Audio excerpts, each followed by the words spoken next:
Olá, bom dia, gente amiga, paz e alegria a todos vocês. Pastor Ailton, muito obrigado por esse privilégio de estar com os irmãos. Obrigado pelo convite, pela confiança. Irmão Moacir, por ter entrado em contato. Deus continue abençoando a sua vida também, sua família. E é muito bom estar com vocês. Já faz 2 anos que a gente não se vê. E o ano passado a gente não pôde viajar por conta do final da gestação da Mary e esse ano por conta dessa pandemia. Mas nós esperamos que logo em breve Deus permita estarmos juntos. Amém, irmãos? Sem mais delongas, vamos para o nosso assunto de hoje da Escola Bíblica. Descobrindo as Escrituras é o tema que nós vamos trabalhar hoje, mas eu quero trazer para vocês aqui uma foto, né, da nossa família. O Mateuzinho lá, pequenininho, aqui ele estava com 5 meses, 5 meses, 5 meses. Mas eu estava com 5 meses aqui nessa foto. Maria Luísa já está grande, uma moça. A Mary, sempre linda, e eu aqui com vocês, tá bom? Que Deus continue abençoando e ore por nossa família para que nós consigamos permanecer firmes no propósito de agradar a Deus. Amém, queridos? O texto que eu quero ler como base para a nossa meditação de hoje, para o nosso estudo, é Salmo 119, verso 18. Abra os meus olhos para que eu veja as maravilhas da tua lei. Abra os meus olhos para que eu veja as maravilhas da tua lei. Salmo 119, 18. Não sei se você já participou de alguma conversa ou uma roda de conversa que você não tinha a mínima ideia do que estava sendo tratado, do assunto que as pessoas estavam conversando, e talvez você tenha pensado, puxa, eu estou me sentindo um verdadeiro peixe fora d'água, né? Ou seja, não tem a menor noção de como esse assunto começou, como que se desenvolve esse tema, onde é que vai chegar, e a gente às vezes fica meio que deslocado, né? Pois é, tem muita gente que se sente assim também quando abre a Bíblia. Não sabe o que está lendo, não sabe por que está daquele jeito, que palavra é aquela que apareceu diante dele, o nome dos livros. Imagina, a pessoa mal entregou sua vida para Cristo, quando ela vai fazer o seu momento devocional, está escrito assim, primeira aos Tessalonicenses. Que é isso, né? Hebreus, sabe? Você percebe que tem algumas dificuldades, claro. Entretanto, meus irmãos, a Bíblia não é um livro de mistérios, não é um livro de ocultismo, com mensagens ocultas. Tem gente aí nesse meio de pandemia achando que a Bíblia já falava do coronavírus. Gente, tenha cuidado, né? Assim que funcionam as coisas, tá bom? Para estudar a Bíblia é necessário tempo, é necessário você fazer a leitura do livro. E eu indico que você leia o livro pelo menos 5 vezes. Nós vamos falar um pouquinho sobre a primeira carta de Pedro hoje, no final do nosso estudo. E é necessário fazer a leitura completa. Eu vou falar só sobre o capítulo 4, versículo de 1 a 11. Só que para eu entender o capítulo 4 de 1 a 11, eu preciso conhecer o contexto da carta, o contexto maior. Entende? Quem é Pedro, por que ele escreveu, todas essas circunstâncias, para depois eu sacar um versículo e aí a gente tratar esse versículo e extrair ali aplicações para a nossa vida. Por exemplo, aí o Salmo 119, verso 18. O Salmo 119 é uma belíssima poesia sobre a palavra de Deus, sobre os mandamentos, sobre a lei de Deus. Se você ler o Salmo 119, desculpe, você vai perceber que ele é formado em 22 blocos. Cada bloco é uma letra do alfabeto hebraico e cada bloco cada palavra ali dos 8 versículos, dos 8 versos que tem em determinado bloco, ela começa exatamente com a sua respectiva letra. Então, o primeiro bloco, por exemplo, é a letra Aleph, né? Ele é chamado de Aleph, aquele primeiro bloco. E todas as palavras do primeiro bloco vai começar com dos primeiros versículos vai começar com a letra Aleph do alfabeto hebraico. Nós não percebemos isso em português, justamente porque as palavras são diferentes, tá? Mas você percebe, o Salmo 119, ele trata sobre a lei de Deus. E olha o versículo que eu saquei para a gente aplicar no nosso estudo de hoje. Abra os meus olhos para que eu veja as maravilhas da tua lei. A palavra de Deus, ela é maravilhosa, ela é fantástica, ela é linda, mas ela precisa ser estudada de maneira adequada. E para isso nós precisamos de algumas ferramentas, e eu tenho aqui para você essa ferramenta que você pode instalar no seu smartphone, no seu celular. E tem essa tela, né? A interface vai aparecer essa imagem aí no seu celular, onde aqui, por exemplo, é uma versão da Bíblia, BTHTI, o capítulo 5 de Mateus 5, versículo 1. Aqui embaixo você já tem uma outra versão agora em espanhol, o Reina Valera. E aqui nós temos uma versão em grego, tá? Quem já tem aí a facilidade de ler o alfabeto grego, ou você pode escolher uma outra versão em português, tanto aqui onde está o espanhol, você pode colocar 3 versões na língua portuguesa e ali você vê o significado de algumas palavras, como elas foram escolhidas na hora da tradução, tá bem?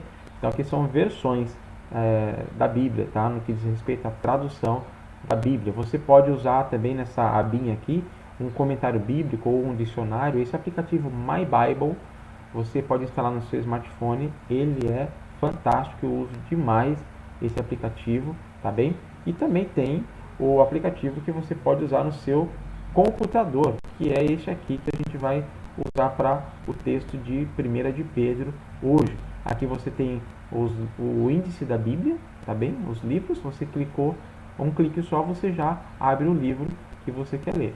Você tem aqui, no caso, o nome da carta, o capítulo que ele está e os versículos. E se você, vou só reduzir um pouquinho aqui, você vai perceber que aqui em cima, deixa eu subir, você vai ter a lista do número dos capítulos. Então, 1 de Pedro, ele é uma carta com 5 capítulos, tá bem? E aqui embaixo você vai ter uma seção, um bloco de comentários. Eu estou usando aqui o comentário Esperança, tem um F. Davidson, tá? E de acordo com o que você lê aqui em cima, o comentário ele vai fazer também a sua a fluidez aí do seu, vai fluir a tela, tá bem? Bom, essa ferramenta ela é muito boa porque você também pode emparelhar por colunas as Bíblias que você gostaria de ver. Por exemplo, aqui a comparação, deixa eu ampliar. Muito bem, eu tenho aqui Almeida Corrigida Fiel, 1 de Pedro 4, versículo 1. Aqui eu tenho a forma que é traduzida na Corrigida Fiel. Aqui eu tenho a João Ferreira de Almeida e é legal que nessa tem as notas de Strong. Quando você encosta o mouse, por exemplo, nessa palavra ora, vem o significado dela. Por exemplo, aqui, amai-vos. Vai ver que a palavra é hoplizo e o mês. Você tem aqui essas duas palavras, pensamentos. Aí vem o significado dela em grego e também em português, tá bem? Então veja que interessante como é excelente esse tipo de ferramenta para você estudar a sua Bíblia. Então eu aconselho que você instale esses módulos para que você tenha condições de fazer um estudo mais aprofundado das Escrituras, tá bem? Tanto no seu computador quanto no celular. Esses aplicativos eles são gratuitos, você não precisa se preocupar no que diz respeito a pagamento, tá bem? Então ferramenta você tem para fazer a interpretação. Mas antes eu quero pensar em algumas questões que as pessoas apresentam para a gente, às vezes até mesmo num tom irônico. Não vai me dizer que você acredita na Bíblia. Tem gente que zomba da gente com esse tipo de pergunta, né? É sério mesmo que você acredita na Bíblia? Como se fosse um livro de mitologia, um livro de historinha, uma fábula, tá? Outros dizem, que isso? A Bíblia é um livro igual aos outros, você deveria ler outra coisa. Ou seja, diminui, né, o poder da palavra de Deus, o alcance dela, o impacto na vida das pessoas, tá bem? Outros até dizem, que isso? A Bíblia foi escrita por homens. Gente, obviamente foi escrita por homens, mas por homens que foram inspirados por Deus. Homens que receberam da parte de Deus a mensagem que deveria ser escrita. Deus jamais usaria um papagaio, um cachorro, um gato, uma girafa para escrever a Bíblia. Ele usaria homens sim, né? Quem fala isso descobriu a roda, né? Mas na verdade só são homens inspirados por Deus. Por que eu acredito na Bíblia? Veja como ela foi escrita. Foi escrita por aproximadamente 40 pessoas. Imagina, existe um ditado popular que diz que quem conta um conto aumenta um ponto. Nós temos aqui 40 pessoas escrevendo o mesmo livro que mantém a sua coerência. Então não tem o porquê duvidar da Bíblia. Foram 40 pessoas aproximadamente que escreveram, só que foram inspiradas por Deus. Deus, portanto, é o único autor. Essas pessoas eram de regiões diferentes e também escreveram em regiões diferentes. Ezequiel, por exemplo, escreveu a revelação dele ao lado do rio Quebar, né? Nós temos pessoas de profissões diferentes. Lucas era médico, por exemplo, né? Classes sociais diferentes também, sacerdote, rei, mestres da lei, épocas diferentes que foram escritas na Bíblia, que foi feita a escrita da Bíblia: paz, guerra, perseguição. 3 continentes distintos, Ásia, África e Europa, foram os lugares de composição das escrituras. 3 idiomas, basicamente o Antigo Testamento todo é no hebraico, com algumas porções em aramaico, e o Novo Testamento é em grego. Então veja, todas essas questões apontam para o milagre deste livro, né? Além do mais, olha só, os primeiros materiais de escrita foram usados também para a Bíblia, né? A argila e a cerâmica eram entalhadas com cinzel e com estilete. Vou mostrar daqui a pouquinho a imagem deles. Temos o papiro, que eram papéis do mundo antigo, na verdade. Eram folhas de junco que deixavam secar no sol e depois colavam uma do lado da outra e formava o papel. E também tinha o rolo, o pergaminho, que era feito com pele de animal. E os materiais para escrever, para fazer as anotações, era o cinzel, o estilete, para entalhar a argila e a cerâmica, e também a pena de animal, de ave, para fazer a escrita no papiro e no pergaminho. A pena, ela usava a tinta formada por carvão, cola e água. E eu acredito na Bíblia também porque ela é única. Única se diz a qualidade daquilo que é inteiro, daquilo que não tem outro exemplar parecido. Por que ela é única? Ela é única em coerência. 1500 anos para terminar a escrita da Bíblia. Desde o primeiro livro, da primeira palavra até a última, todos os escritores que Deus usou para que a sua palavra fosse registrada, demorou 1500 anos e ainda assim ela mantém a coerência, não existe contradição.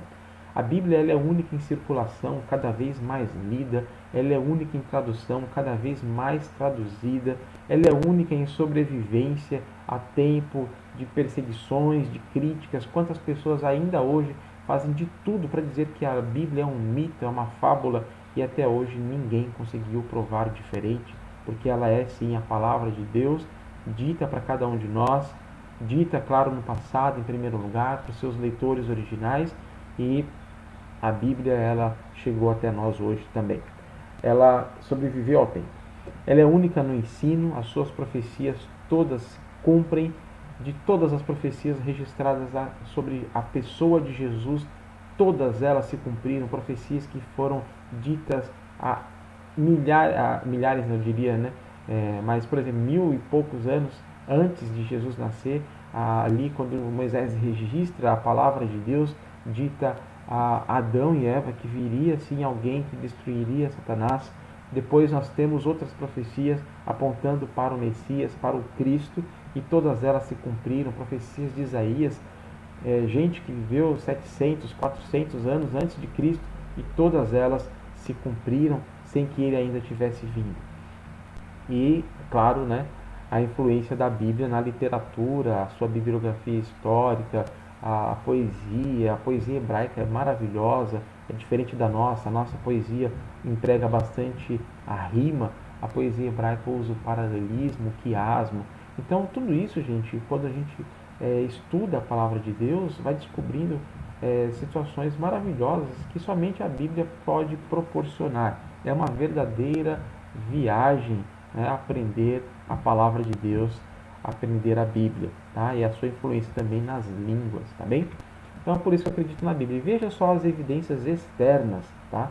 Evidências externas são fatores que comprovam a veracidade das histórias bíblicas. E eu tenho aqui no meu lado, na tela aqui no lado esquerdo, nós temos os fósseis, né? As carruagens de Faraó fossilizadas no fundo do Mar Vermelho. Se você quiser fazer essa viagem até o Mar Vermelho, fazer um mergulho, você vai encontrar essas maravilhas aqui do mundo antigo fossilizadas por conta de um milagre maravilhoso operado por Deus na libertação do seu povo das garras do seu inimigo, das garras de Faraó.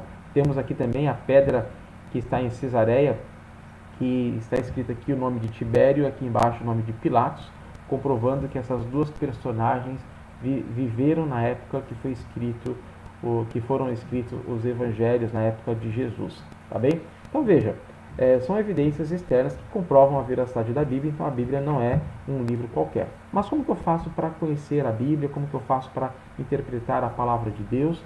Eu preciso de algumas dicas, e essas dicas que eu vou apresentar para vocês, nós aprendemos num curso ministrado pelo Pregue a Palavra, que é o Ministério da Primeira Igreja Batista em Atibaia, e eu faço parte da equipe de professores. Eu quero compartilhar com vocês parte do que nós ensinamos nas aulas para os pastores na arte da exposição bíblica. Em primeiro lugar, eu preciso lembrar que eu estou diante do quê? Da palavra de Deus. Eu preciso ter essa consciência que eu estou diante da palavra de Deus e dela vai depender a minha vida, da palavra de Deus vai depender a interpretação correta. Eu não posso ir além da palavra de Deus porque eu posso entrar no legalismo, tá bem? Também não posso ficar abaixo, eu posso cair na permissividade, no liberalismo, na desobediência, numa vida ética fora do padrão da palavra de Deus, mas eu também não posso acrescentar práticas judaicas, por exemplo, para os dias de hoje, que eu vou entrar no legalismo. Eu não posso acrescentar práticas que não estão ali na palavra de Deus, porque eu vou ofender, né? E além de tudo, eu vou fugir do que de fato Deus está dizendo. Então eu preciso ter essa consciência. A Bíblia é a palavra de Deus. Da mesma forma que os profetas no passado diziam, assim diz o Senhor. Ou seja, com essas palavras Deus está dizendo e eu também preciso fazer a mesma coisa. Eu preciso ler, entender, interpretar, conhecer o contexto para depois fazer a aplicação nos dias de hoje sem que eu saia da linha da palavra de Deus. Outra coisa importante também, outro fator importante, diz respeito aos pressupostos culturais, à nossa cosmovisão, aos nossos pressupostos linguísticos. Por exemplo, muitas pessoas elas vão para o texto observando os seus pressupostos culturais, a sua cosmovisão, a sua maneira de enxergar o mundo. Então, se eu quero provar alguma coisa na Bíblia, algum pensamento meu, eu vou procurar textos que comprove aquilo. Não posso fazer isso. Tá? Não posso usar os meus óculos culturais para fazer uma interpretação de um texto. Quer ver um erro muito grande na Testemunha de Jeová? Eles falam que Jesus ele é o primeiro que foi criado pelas mãos de Jeová, pelas mãos de Deus, porque ele é o primogênito. Gente, a palavra primogênito nas Escrituras é diferente o entendimento dela na cultura da época do nosso entendimento hoje. Para nós, primogênito é o primeiro de uma série. Na Bíblia, no contexto cultural hebraico, a palavra primogênito é o principal, o mais importante. Deus fala de Davi, o meu primogênito. Davi não era o primogênito de Jessé. Davi não foi o primeiro rei de Israel. Davi foi o principal filho de Jessé, o principal rei de Israel. Então veja, a palavra primogênito, por exemplo, eu não posso usar os meus pressupostos culturais para fazer a interpretação, porque Davi era filho caçula de Jessé e além do mais ele foi o segundo rei de Israel. Então jamais ele teria condições de ser o primogênito de acordo com o nosso entendimento da palavra primogênito.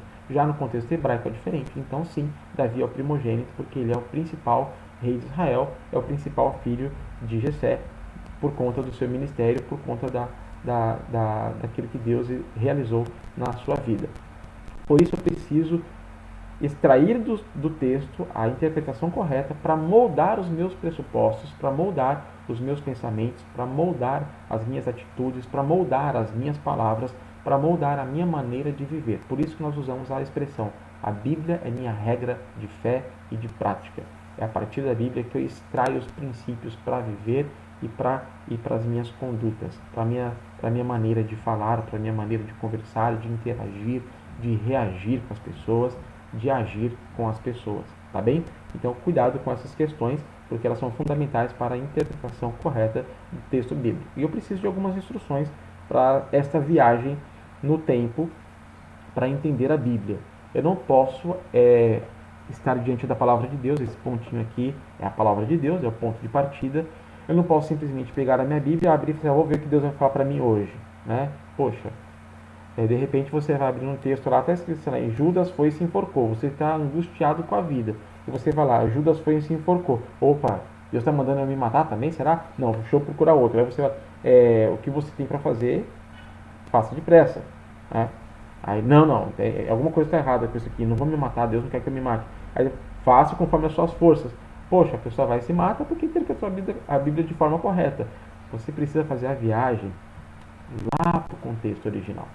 Tá? Em primeiro lugar, você precisa entender o que é a passagem, qual é a ideia da passagem, o que está envolvido ali.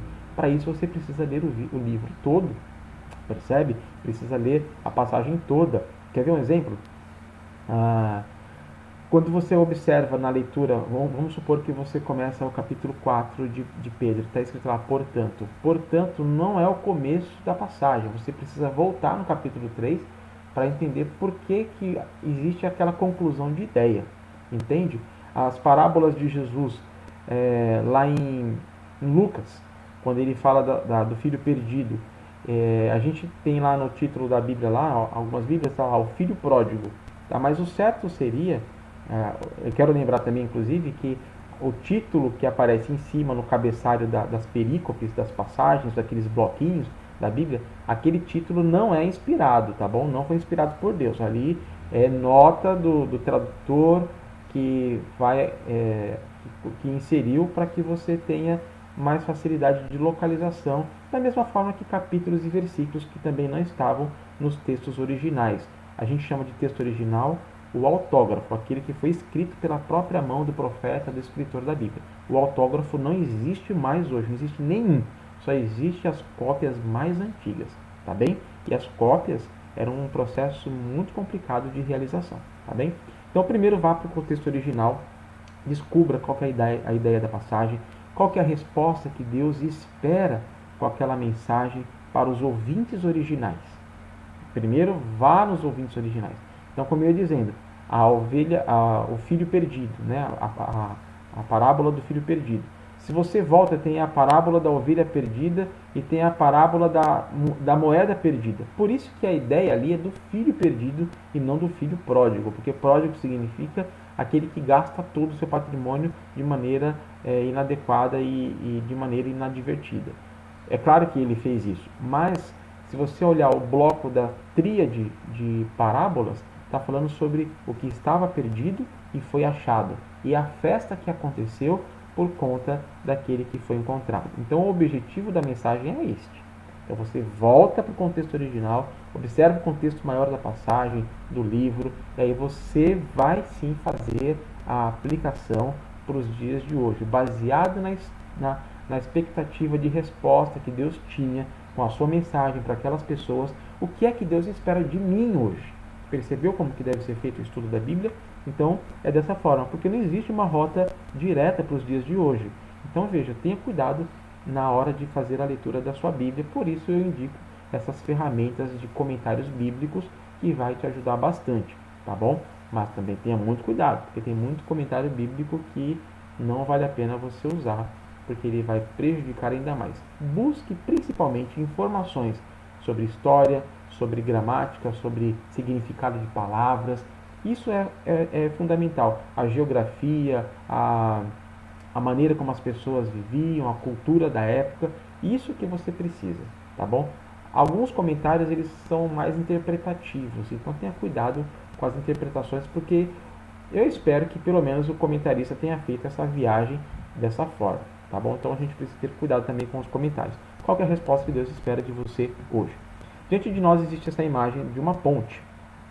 A ponte ela tem o objetivo de conectar duas cidades. Aqui é a ponte Rio-Niterói. E você precisa saber onde a ponte começa, onde ela termina. Nós acreditamos que a ponte começa no Rio e termina em Niterói. Agora, quem mora em Niterói vai dizer que a ponte começa em Niterói e termina no Rio. Não importa. Importa que ela tenha esse trânsito, ela favorece esse trânsito, tá bom?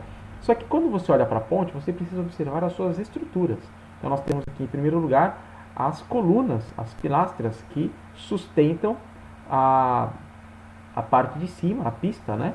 Nós temos na pista os protetores laterais, o guardrail, nós temos a iluminação, sinalização de placas, sinalização no solo. Nós temos aqui a pista que vai em direção, eu acredito que Rio de Janeiro, não sei, aqui parece que é Rio, né? E a pista que volta, tá bem? Então você percebe de uma maneira mais clara E agora, observando melhor, que essa estrutura, na verdade, ela é uma engenharia que precisou de muito conhecimento, muita sabedoria, muita técnica, né, para você criar uma ponte sobre as águas, uma ponte concreta sobre as águas.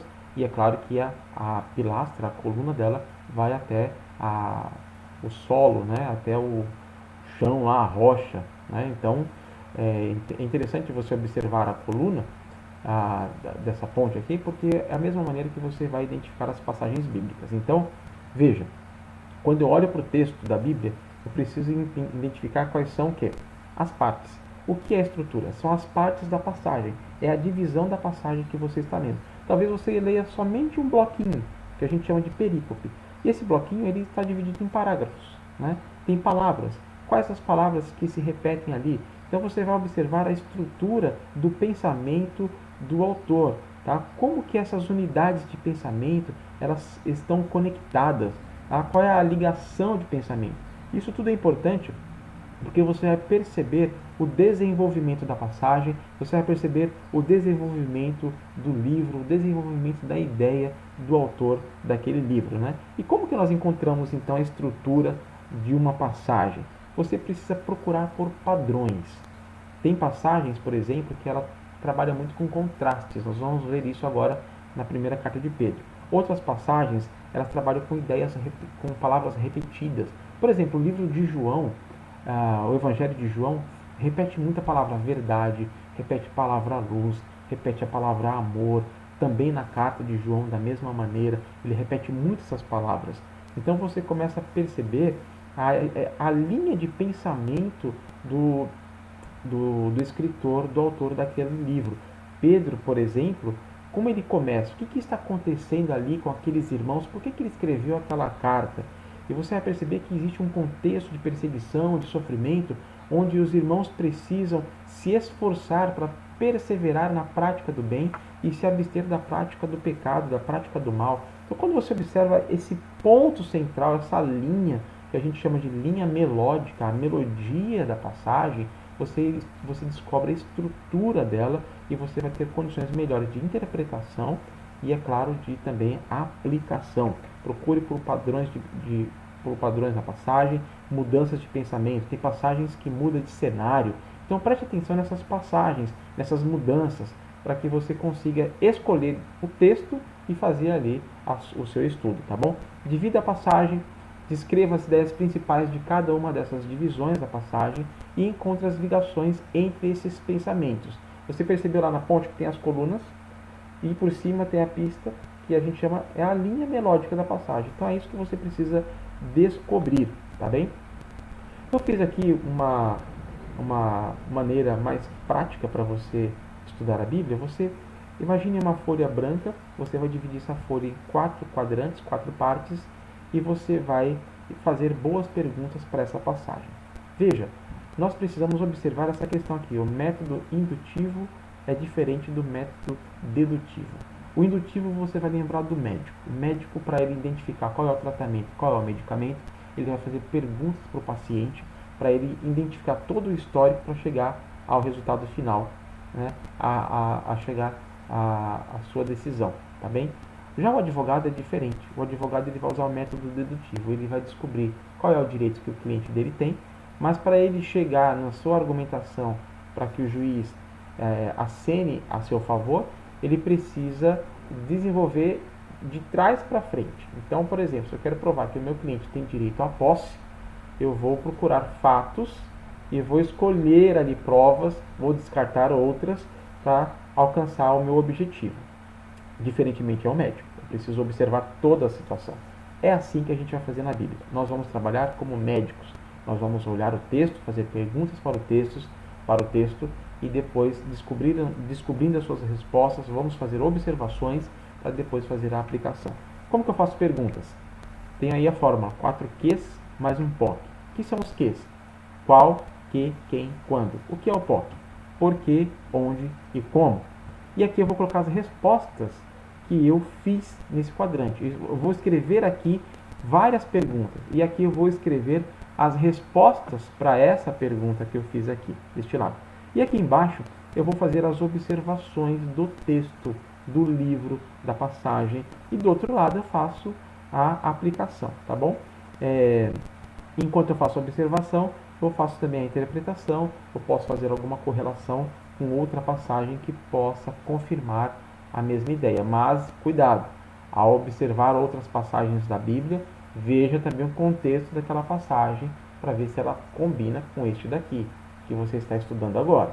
Tá? A Bíblia não é uma colcha de retalhos, tá bem? Então precisa ter essa cautela. Vamos então para o exemplo. O nosso exemplo é 1 de Pedro 4, de 1 a 11. Eu não vou ler toda a passagem para que a gente otimize e a gente tenha maior dinâmica no nosso estudo aqui. Então veja, quais as perguntas que eu fiz para Pedro e quais foram as respostas que eu encontrei.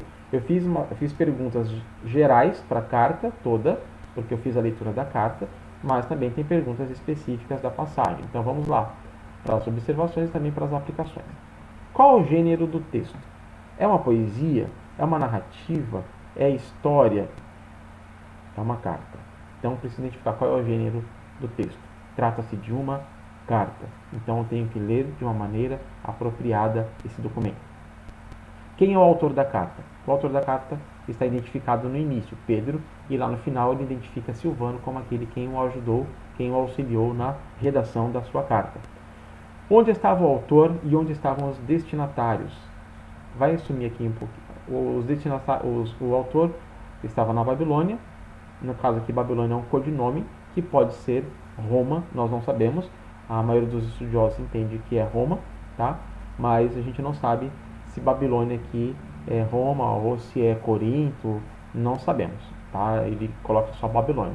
E os destinatários estavam na Ásia Menor, ficou aqui atrás da imagem da câmera, tá bom? Essa aqui, ó, Ásia Menor. Os destinatários estavam na Ásia Menor. E quem são os destinatários? Quem são essas pessoas? Percebam aqui, ó, qual, quem, onde, quem, de novo. Eu estou usando aquelas perguntas do 4Qs mais um pouco, tá bem? São cristãos que estavam espalhados na Ásia Menor, eles não estavam juntos, preste bem atenção nisso. Não era uma igreja que estava junta, eles estavam separados por causa da perseguição. E é mais difícil você manter a comunhão e manter a chama acesa quando você está longe de alguém, né, que tem o mesmo pensamento que você. O que estava acontecendo? Eles estavam sendo perseguidos, estavam em perseguição e sofrimentos injustos. Eles faziam bem e estavam colhendo mal. Que coisa! É a mesma coisa que aconteceu com quem? Com Jesus. Qual era a resposta que Pedro, né, no caso Deus, esperava desses irmãos? Que eles se abstivessem do mal, praticassem o bem com paciência, com perseverança, a exemplo de quem? De Cristo. O que significa viver para Deus e não para si mesmo. Era essa a resposta esperada, tá bem? E as observações que nós fazemos nesta leitura. É necessário, para viver para Deus, que os irmãos rompessem com o pecado, que eles, no contexto de Pedro, aproveitassem o pouco tempo que lhes restava para agradar a Deus e não a si mesmos. O comportamento cristão é estranho para os ímpios e por isso zombam, e por isso deverão, os ímpios no caso, prestar contas a Deus. E o fim está próximo, e por este motivo deve-se aproveitar ao máximo todas as oportunidades para fazer o bem. Tem mais uma aqui ainda. Tudo deve ser feito para a glória de Deus. Essas observações a gente percebe na passagem de 1 de Pedro 4, de 1 a 11. E quais são as aplicações?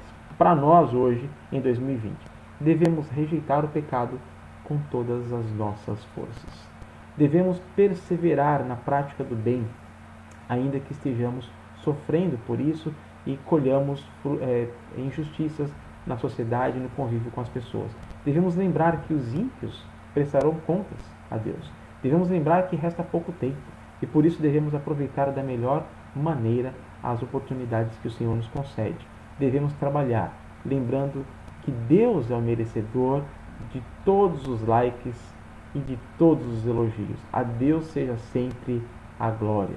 Então veja, quando você estuda uma passagem como essa, na primeira carta de Pedro, capítulo 4, de 1 a 11, você tem todo um estudo bíblico aí prontinho para você ministrar na vida de alguém, para você que vai pregar uma passagem, para você que vai dar uma aula na escola bíblica dominical, para você que tem um encontro discipulador com alguma pessoa. Então é simples, tá bom? Não é tão difícil, mas você precisa dedicar tempo. Tem gente que fala que pastor não faz nada, né? Que é fácil preparar uma mensagem, um estudo. Fácil pode ser para aqueles que não querem se preocupar com o que Deus diz. Mas quando você se preocupa em se manter na linha da palavra de Deus, é complexo nesse sentido de demanda de tempo, de demanda de materiais, de momentos a sós com Deus, de oração. Tudo isso é muito importante para que você pregue a palavra de Deus. E qual que é a vantagem? A vantagem é que a gente sai daquela linha, daquela rota de mensagens encomendadas, não é? Quando você estuda, quando você expõe a palavra de Deus do jeito que ela está ali, você faz a aplicação necessária na sua vida e na vida de quem te ouve, e não fica aquele joguinho que muitas pessoas acham que está tendo mensagens encomendadas. Por isso a importância da exposição bíblica, né, no que diz respeito ao dia a dia. Mas o que de fato torna mais importante ainda a exposição da palavra e do texto é que você vai conhecer Deus, você vai conhecer a vontade de Deus, e você vai dizer para Deus, para as pessoas e para si mesmo, obviamente, o que é que Deus espera de você, e nem vai ficar se preocupando se a Bíblia fala de coronavírus ou não, né? Porque afinal de contas a Bíblia fala que o fim está próximo e devemos aproveitar o tempo que nos resta para agradar a Deus. Que Deus possa abençoar. Muito obrigado mais uma vez por esse tempo, por esse momento de estar junto com vocês. Que Deus possa falar melhor ao coração de cada um de vocês. Um grande abraço, pastor Ailton, irmão Moacir, Segunda Igreja Batista Itaquera. Muita saudade de vocês. Um abraço da família, da Mary, da Maria Luísa, do Mateus. E se Deus quiser, logo em breve estaremos juntos. Deus abençoe o seu domingo, a sua semana. Fiquem com Deus.